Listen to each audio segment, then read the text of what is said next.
Hi, this is Brett Ingram, award-winning entrepreneur, and today I want to share with you the drop everything and do this now action that every entrepreneur should take.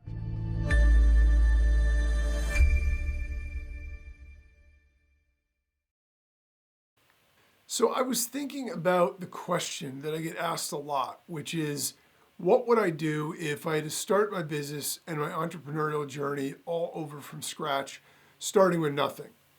And, it's a really good question because what it allows people to figure out is what someone as an entrepreneur feels are the most important things, the highest leverage things, and, the most time sensitive things that somebody would work on or do. Because obviously, you're going to prioritize the things that you think are going to get you the best results in the shortest amount of time and are going to be the most impactful. When we have a business that's already up and running, it's a lot easier because all we have to do is maintain it. But if we were starting over, it's a totally different question. So it's a great question. And as I thought about it, what I realized is it's not just what I would do if I was starting over. It's actually what I would do right now, no matter what my situation was. In fact, it's what I did right in the middle of my business and my entrepreneurial journey. Because once I realized how important it was that important that no matter what else I was doing, I had to at least find extra time to do this, or I had to table things I was doing in order to focus on it. And in fact, it's what I recommend every entrepreneur, regardless of their success level, their business size, their revenue, their industry, their age, their gender, or anything else, does, because that's how important it is. So what is this do it now action? It's build a following. Share yourself, your message, your thoughts, your ideas, your tips, opinions, anything and everything that we think is relevant and helpful for our market and our audience. It can be done in a variety of different ways. So it doesn't matter what the actual medium is for this, blog, social media posts with images, or social media text posts, or social media videos, or a YouTube channel, or a podcast, whatever. The method doesn't matter as long as the audience uses that. So whatever medium we're using, we just want to make sure our audience hangs out there. If our audience is not on YouTube and we're making YouTube videos, it's probably not going to be the most effective way to reach them or build a following. So as long as we know that they exist there, then whatever platform resonates with us the best, or whatever medium we like the best, is totally fine. But the most important thing is that we're able to reach them there. Because at the end of the day, that is the reason that is the way we're going to build the following. And so the question is, why do I think that this is the most important thing? I mean, of all the things that you could do with any business, sketch out a business plan, or, pitch for financing, or, apply for a patent, or find, partners to work with you, or whatever. Of all the things, why do I think this is the most important and the thing that needs to be done right now, the most time sensitive? It's because markets change, economies fluctuate, technology disrupts, consumer needs and tastes evolve, and unforeseen disasters strike like COVID. So every business bears some element of risk. And if we're focused on sort of a transactional nature with our customers, even if it's working really well right now, we're ultimately vulnerable.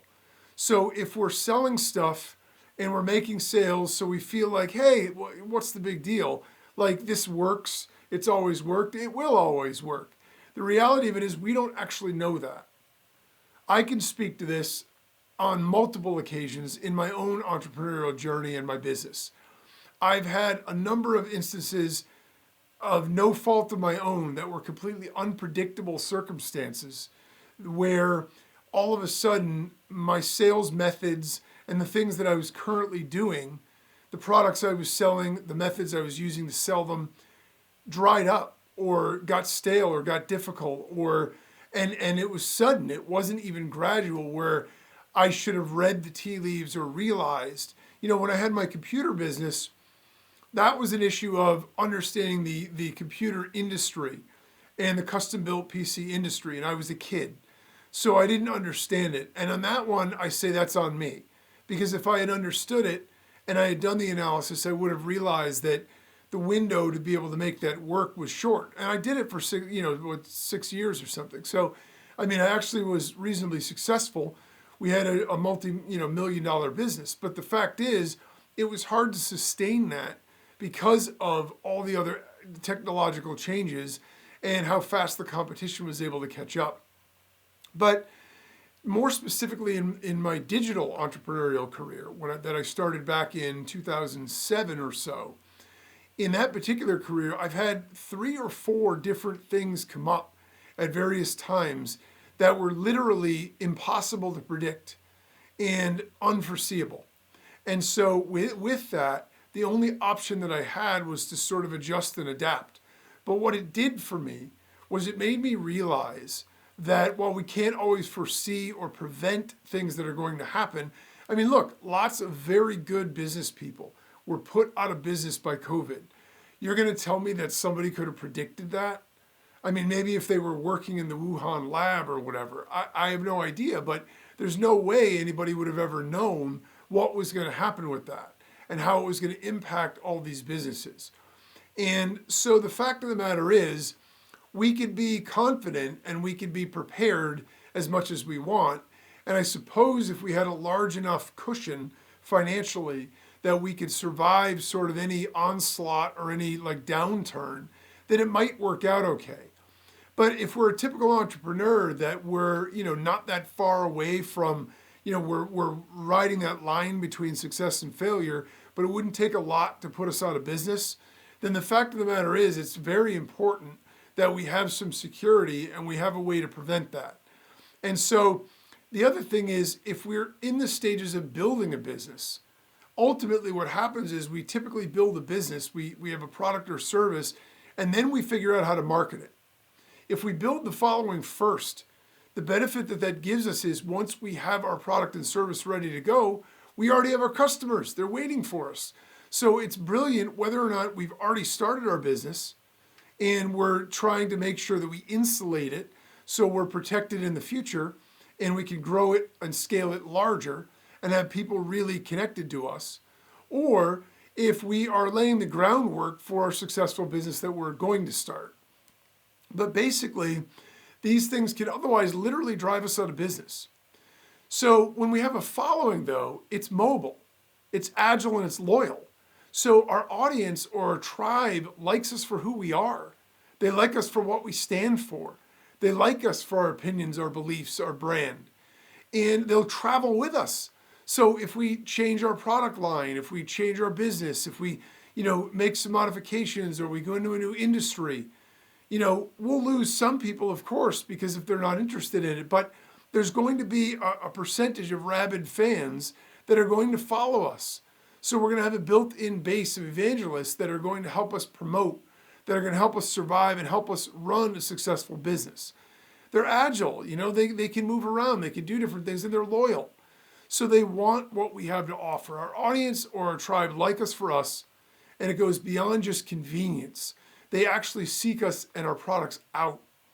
So if we think about the fast food industry, if we're hungry and we're driving down the street, whatever fast food, if we want a burger, whether it's Burger King, McDonald's, Wendy's, or whatever it happens to be, Five Guys, generally speaking, unless the other one's right around the corner, we're just going to pull in because they're all plus or minus, right? One has a better burger, but it's a lot more expensive. One has better fries. One has, whatever it is, right? They each have their own little niche. But I don't know too many people that go way out of their way to figure out which one. I'm not going to go 12 miles to the nearest Wendy's if I can get to a McDonald's a mile away, right? And if we think about convenience stores or pharmacies, it's very similar as well. If we have a prescription to pick up that's different, we have to go to the one that we subscribe to there. But if we need to pick up shampoo, right? If it's a CVS or a Walgreens or a Duane Reade or whatever it is, we're just going to pop in there and grab it because there isn't any brand loyalty. So what those companies and what those people have going for them is the convenience element. It's why it works. It's why they're okay and will always be okay. because there's always going to be a local market for them to serve right in their area. In fact, Ray Kroc, when he was going around he would go around to colleges and he would give talks to business classes and stuff. And one of the famous talks that he was talking to an MBA class. I forget which school he was at. And he asked everybody in the room, and these are, they're smart, Masters of Business Administration candidates, and they have some business experience and stuff. And he asked them, what business do you think we're in? And somebody raised their hand, hamburgers, no. Fast food, no. Like every single thing. They all asked these different answers and nobody could figure it out. He said, we're in the real estate business. We're in the real estate business because if we put a McDonald's in the right place, we're going to make a ton of sales. If we put it in the wrong place, we're going to go out of business. He knows that as great of a brand as they have and as recognizable as it is, people are not going to drive 27 miles to get to McDonald's. They're just not going to do it. So you've got to be in the right place. The opposite is true when we build a loyal following, when we build a tribe, when we build an audience, when we have people connected to us. They want what we have to offer, and they will go out of their way to find it, to search it out, and to get it. And if you don't trust that, or you're not sure if that's really true, think about somebody you highly respect. Maybe you don't actually know them, but someone you highly respect, maybe an influencer or a personality or a business owner, and ask yourself, do you ever look up their videos? Do you ever look up their, you do. And the fact of the matter is, it doesn't need to be in your feed because you'll go out of your way to look it up. And that's why. It's because there's that connection there. So when we have that, we have some protection. We have some security, and we have a sense of validation too, that what we're doing matters. But in case that's not convincing enough still, let's look at 5 specific benefits of building an audience. The first is audience engagement.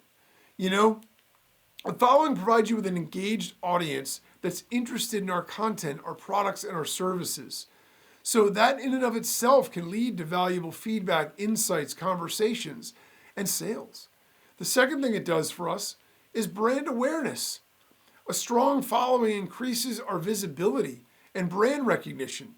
So as more people become aware of our brand, it can lead to increased credibility and trust, which is super important, especially in an online world where everyone's behind their computers and there's very little face-to-face interaction anymore.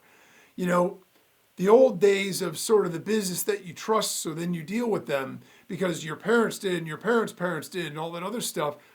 Maybe in a small town, but everywhere else, it's all online.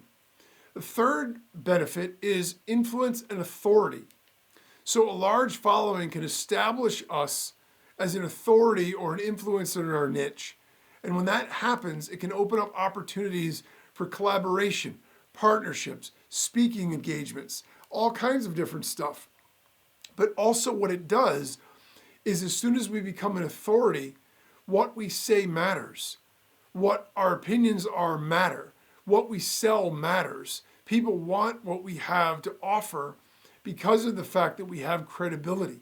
And once we have that credibility, it has a compounding effect where the growth can become exponential. Because now, instead of incrementally bringing in one or more people into the fold, we have the people that are already excited about us sharing, and then we have new people coming in all the time, and they see the excitement around what we're doing, and so they naturally get excited, and it becomes contagious. So this idea of building a following is another one of those types of things where it's about putting in the work up front, and the results come tenfold down the road. A fourth benefit is networking. When we build the following, it allows us to connect with like-minded individuals. Look, not every single person that's going to be in our audience or following is necessarily just a customer or somebody who wants to buy all of our stuff. They could be people that we can joint venture with. They could be industry professionals. They could be potential collaborators. They could be peers that are doing things that just like what we have to offer.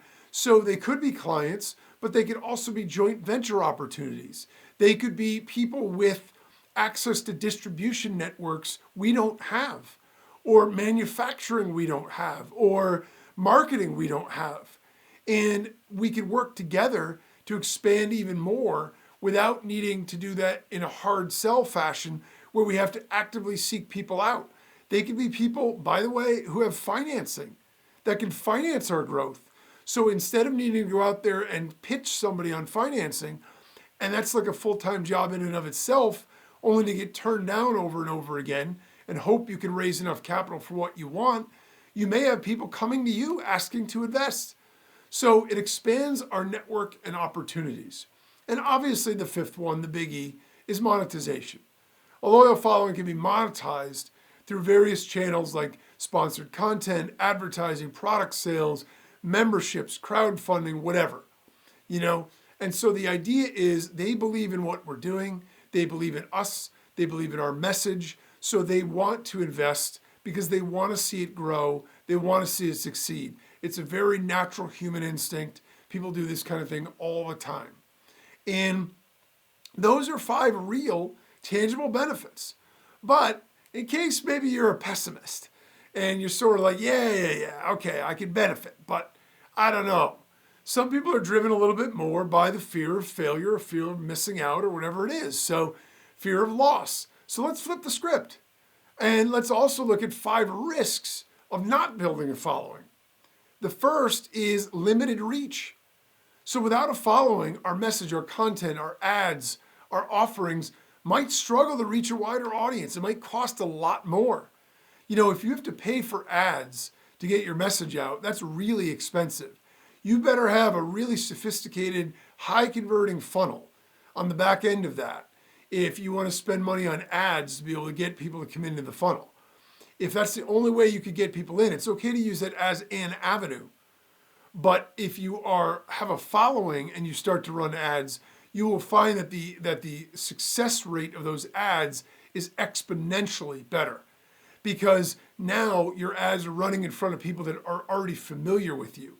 Even if they're not already part of your following, they're familiar with who you are. So it already resonates, it already has traction.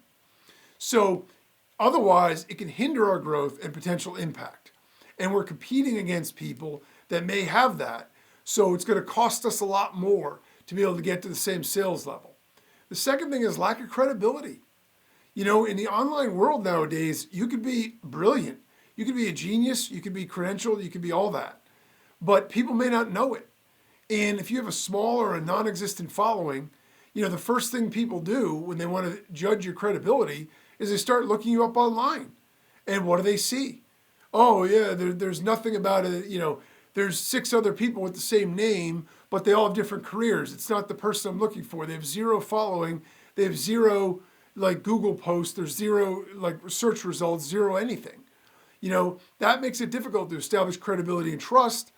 And that can actually cost us sales, because people that are depending on doing, business with us, especially competitive markets, other people are going to have social proof. So they're going to be able to steal those customers from us. A third thing is plain and simple, missed opportunities. Without a following, we might miss out on opportunities for the same collaboration, the same partnerships, and the same exposure that could have propelled us forward.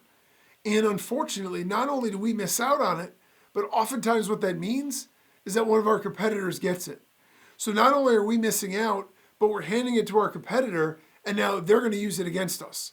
So they're going to become more powerful. We're going to become weaker.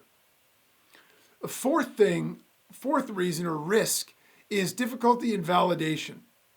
When we build a following, it can serve as validation for our ideas, products, or services. So if we have a great idea for something, but we don't know if it's really that viable, we could spend a lot of money and time trying to find that out. But if we have a following, we can just ask. They'll look at the product, they'll review the service, they'll tell us, and they'll be honest. If they don't think it's any good, they'll tell us, or they'll tell us the answers to the test. If it had these 6 features, it'd be killer, As it is, it's okay, but what if it did this, or what if it was like that? Boom. They're going to give because they want us to be successful. So without it, we might find it hard to gauge interest or validate offerings. How do we know if we want to go all in on an advertising campaign for something if we don't even know people want it? And then a fifth risk is limited feedback and insight.